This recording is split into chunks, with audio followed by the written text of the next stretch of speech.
नमस्कार, शिल्पास कुकिंगमध्ये तुमचं स्वागत आहे. तर आज आपण बघूया मुळ्यापासून बनवलेली चमचमीत अशी टेस्टी चटणी.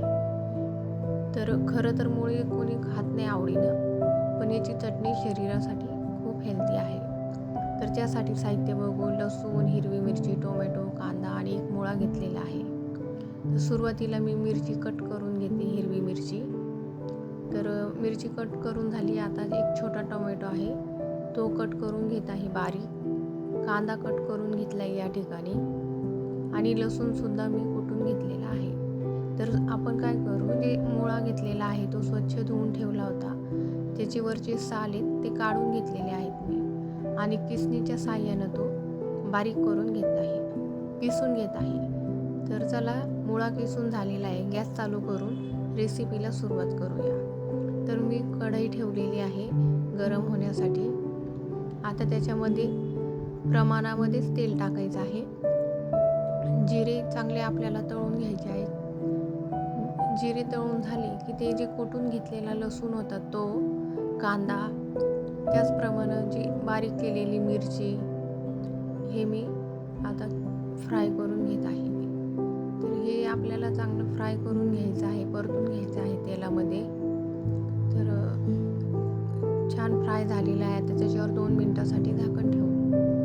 तर 2-3 मिनटं झालेले आहेत. झाकण काढून बघा, आपलं मिरची वगैरे थोडी तेलात तळली गेलेली आहे.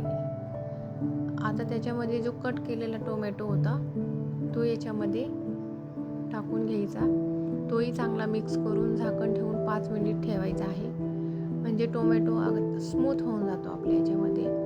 आता एक छोटा चम्मच घेतलेले आहे. मीठ पण थोडंच आहे, कारण आपण मुळा या ठिकाणी एकच घेतलेला आहे. आणि हे छान मिक्स करून घ्यायचं. मिक्स झाल्याच्या नंतर हे आपलं मिश्रण अतिशय चांगल्या प्रमाणात फ्राय झालेलं आहे. जर जो किसून घेतलेला मुळा होता तो याच्यामध्ये मी टाकलेला आहे.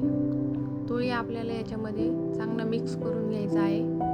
तर हे बघा, मी चांगलं मिक्स करून घेतलेलं आहे इथं सर्व. आणि आता हा मिक्स झालेला, याच्यावर पाणी वगैरे काहीच टाकायचं नाही आपल्याला. तर झाकण ठेवून वाफेमध्येच याला 5-10 मिनटं चांगला तो शिजून जातो. तर बघा, 10 मिनटं झालेले आहेत. आता मी बारीक चिरलेली जी कोथिंबीर होती ती याच्यामध्ये टाकून घेते आणि ही आपल्याला चांगली याच्यामध्ये मिक्स करून घ्यायची आणि झाकण ठेवून 2-3 मिनटासाठी आता ठेवलं होतं. आता बघा, चटणी तयार झालेली आहे. तर खूप छान लागते, शरीरासाठी चांगली आहे. तर तुम्हालाही ही रेसिपी आवडली असल्यास नक्की ट्राय करून बघा. या पद्धतीने सोप्या पद्धत आहे. आणि लाईक करा, शेअर करा. चॅनल नवीन आहे तर सबस्क्राईब करा. व्हिडिओ बघितल्याबद्दल धन्यवाद.